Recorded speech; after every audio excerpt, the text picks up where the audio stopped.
In a world of market noise, clarity is everything. Get more from The Bid with our monthly newsletter, like why the AI infrastructure build-out will create skilled jobs opportunities, or how the energy landscape is adapting to power AI, and why investors are looking to emerging markets for diversification. Join a community that thinks long-term. Sign up today at blackrock.com/thebid, because good insight is always worth a read. One thing I've learned is to never underestimate the power of the U.S. consumer. I think the spending culture is deeply ingrained in Americans' DNA, and you see that resilience show up time and time again. American consumers remain one of the most important signals for the U.S. economy. And for the last few years, they've repeatedly defied expectations, continuing to spend despite higher inflation and higher interest rates. But as we move into 2026, that resilience is starting to look more uneven. 2026 is going to be a very dynamic year because of the influence of government policy on both consumers and consumer companies. Spending is holding up on the whole, but the consumer experience is increasingly K-shaped, with widening gaps across income levels, evolving policy dynamics, and new forces, from artificial intelligence to healthcare innovations like GLP-1s, which are reshaping how and where people spend. So what does this more nuanced consumer landscape mean for the economy and investors? Welcome to The Bid, where we break down what's happening in the markets and explore the forces changing the economy and finance. I'm Oscar Pulido. In this episode, I'm joined by Lisa Yang, portfolio manager and co-head of the Consumer Industry Group within BlackRock Fundamental Equities. Lisa will help us assess the current health of the U.S. consumer, the key trends transforming consumer behavior, and what these shifts could mean for consumer-facing companies and equity markets going forward. Lisa, thank you so much for joining us on The Bid. Thank you so much for having me. So Lisa, we last spoke in the summer of 2024, and since then a lot has changed in the economy. One thing that hasn't changed is the importance of the consumer, particularly in the U.S. economy. In fact, we're increasingly using this term, the K-shaped economy, which I think refers to the different outcomes and experiences that are being seen across income levels. So maybe we could start there. Let's talk a little bit about the state of the U.S. consumer today. Yeah, I've been investing in the consumer sector for about a decade now. And if there's one thing I've learned, it's to never underestimate the power of the U.S. consumer. I think the spending culture is deeply ingrained in Americans' DNA. And you see that resilience show up time and time again. So we saw it through COVID, through record levels of inflation, through the spike in tariff rates. Consumers continue to spend. Retail sales are growing about 4%. That's in line with the pre-COVID trend line. Services spending, which is spending on entertainment and travel, that's growing about 5%. That's slightly above the pre-COVID trend line. And what's driving the strength is simple. It's labor and it's income. The labor market remains healthy. The unemployment rate is below 4.5%, and wages are growing about 4%. And so consumers are getting paid, and that is fueling the spending engine. Consumer credit metrics also look healthy. If you look at delinquency rates, that's been stable, and that's simply a measure of are consumers paying back their loans. But under the hood, as to your point, Oscar, it's a very two-speed consumer economy. Spending is disproportionately being driven by higher income households. This higher income household has seen their net worth increase with the stock market gains and home price appreciation. Their wage growth has also been very healthy, up mid-single digits, and that's been very stable.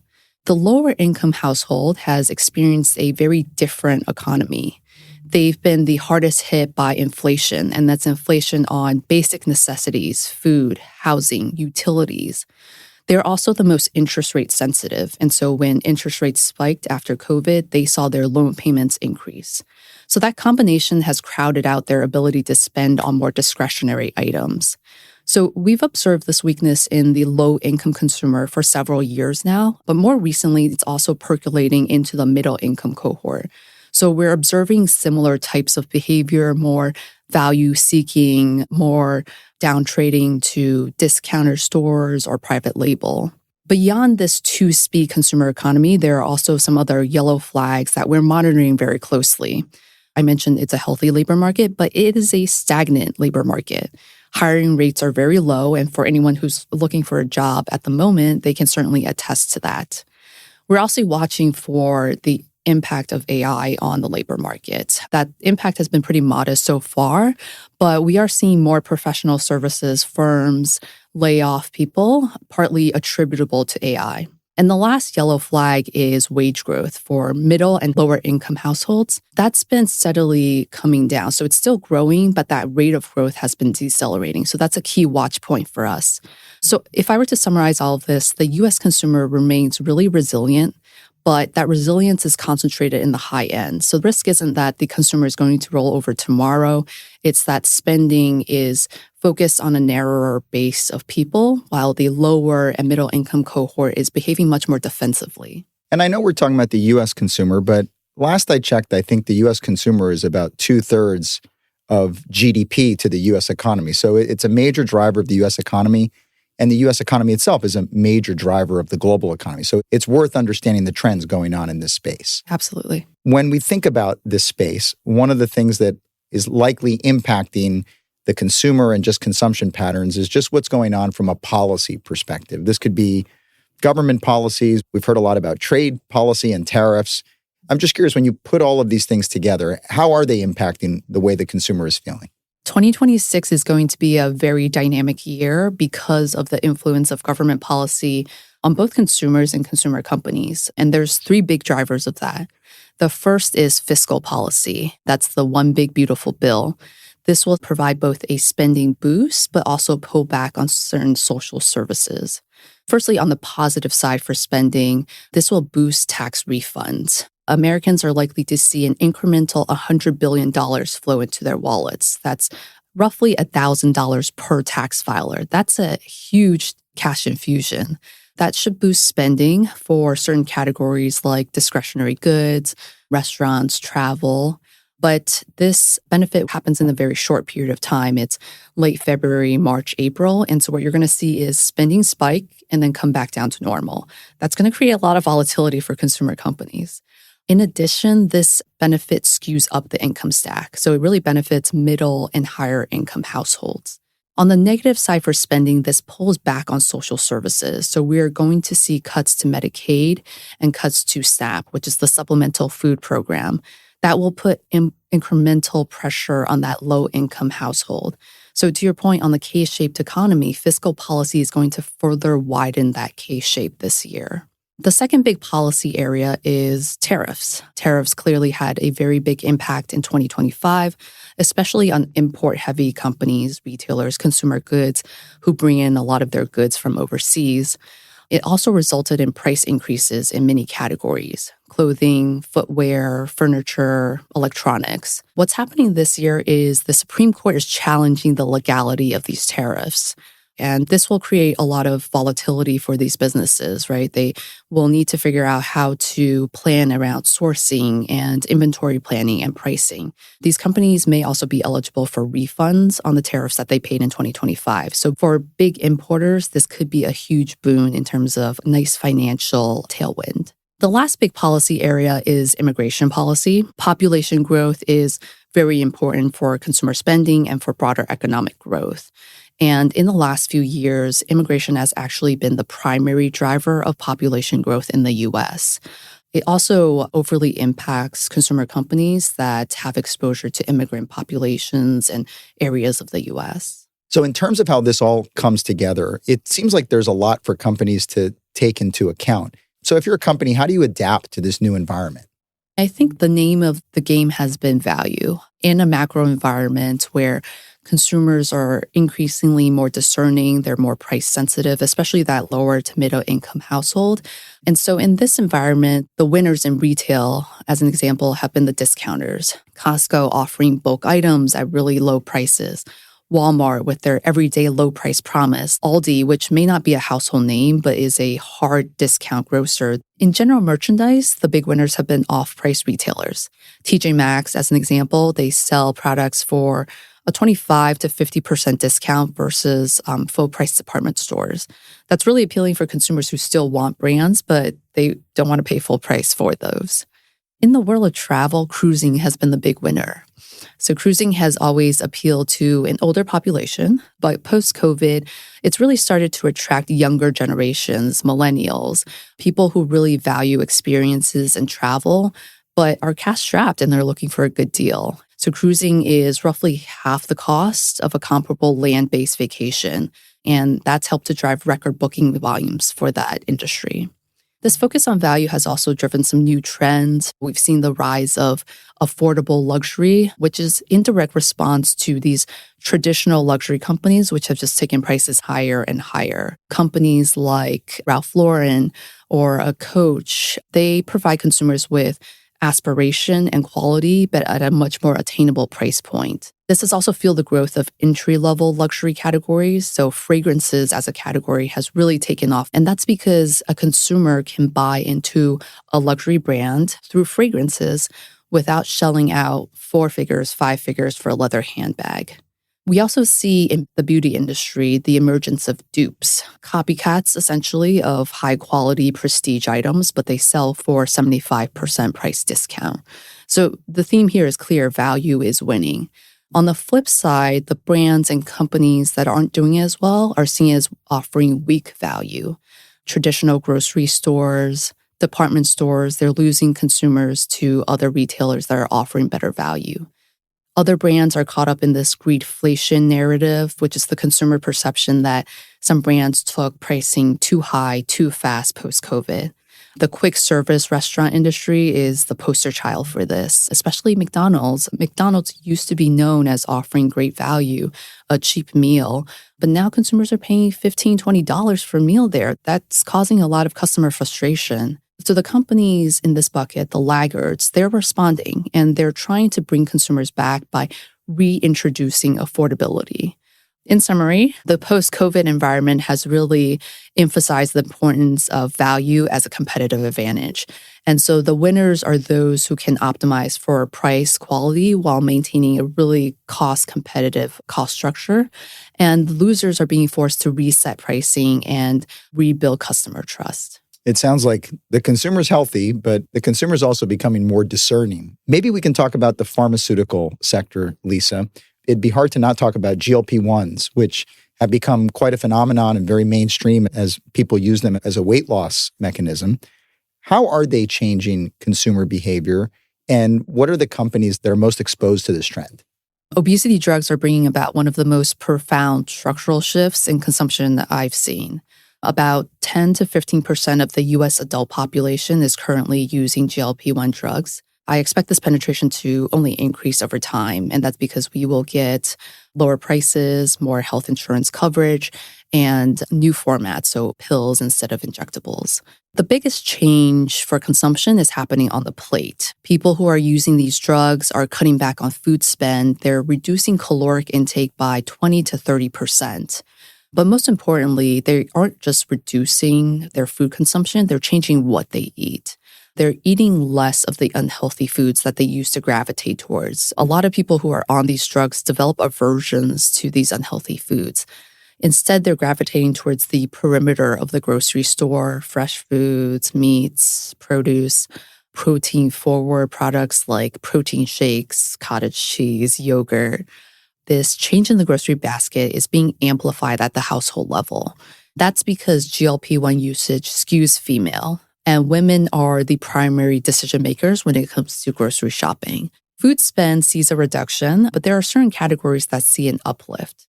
One of those is clothing. Someone who goes on these drugs, they're losing 15 to 20% of their body weight on average.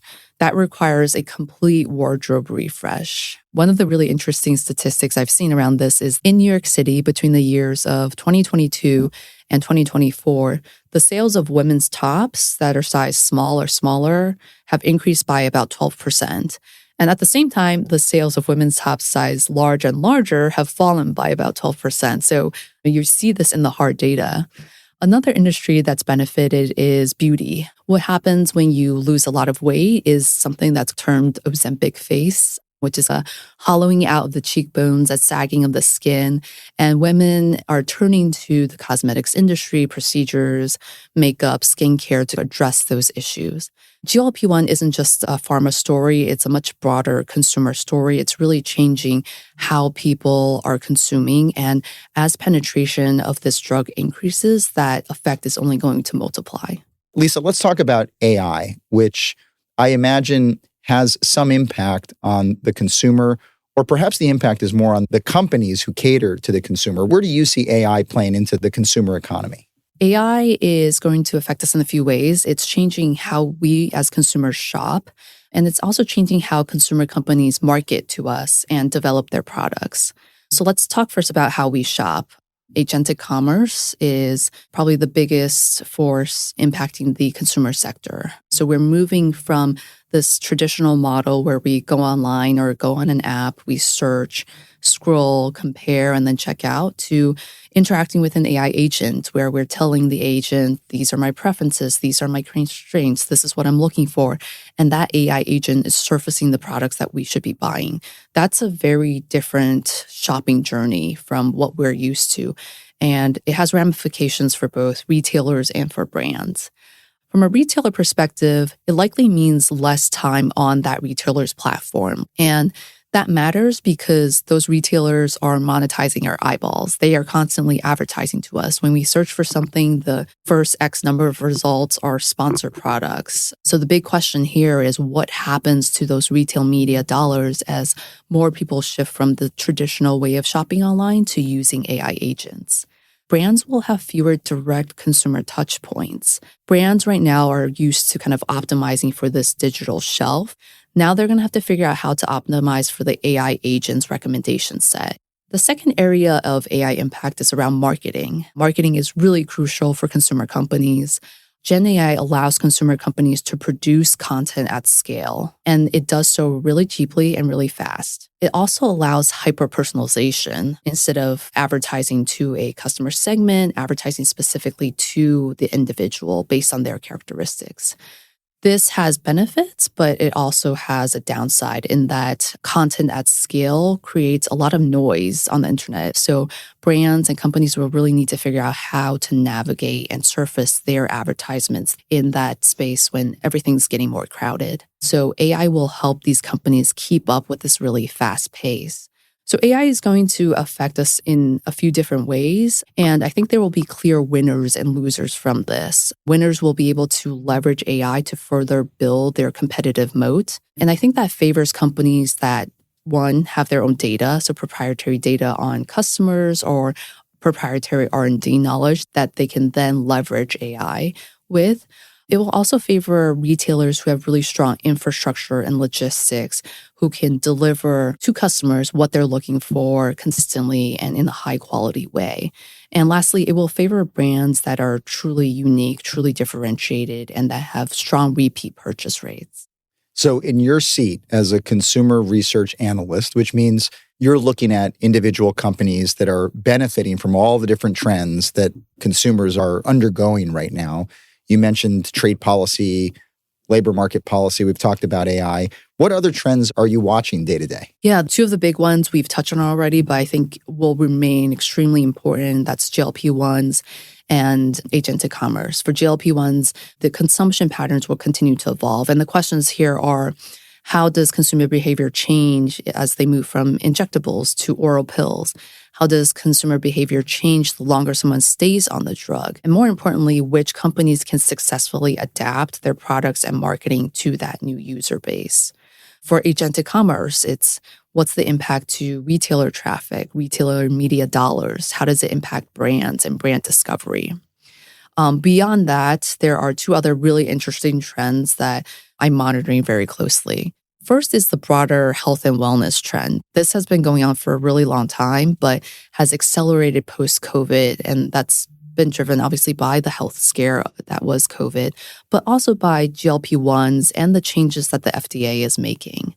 And so this has pretty wide implications. So you see it in biohacking becoming more mainstream, which is the practice of people changing what they consume, what they do to optimize for human performance. So that's helped to drive the growth of the vitamins and supplements category. You also see it in wearables. So Oura rings have become very popular as a way for people to monitor their own health and quantify their own health. You also see it in lower alcohol consumption. So as consumers have become more aware of the health risks associated with alcohol, you also see this in ingredient transparency. People want to understand what's in the food that I'm eating, what's in the clothes I'm putting on my body, what's in the skincare I'm putting on my face. And there's an increased desire to avoid synthetic materials, artificial ingredients, artificial colors. The big takeaway is this health and wellness movement will continue. It really has legs, and there's wide implications for a lot of different consumer categories.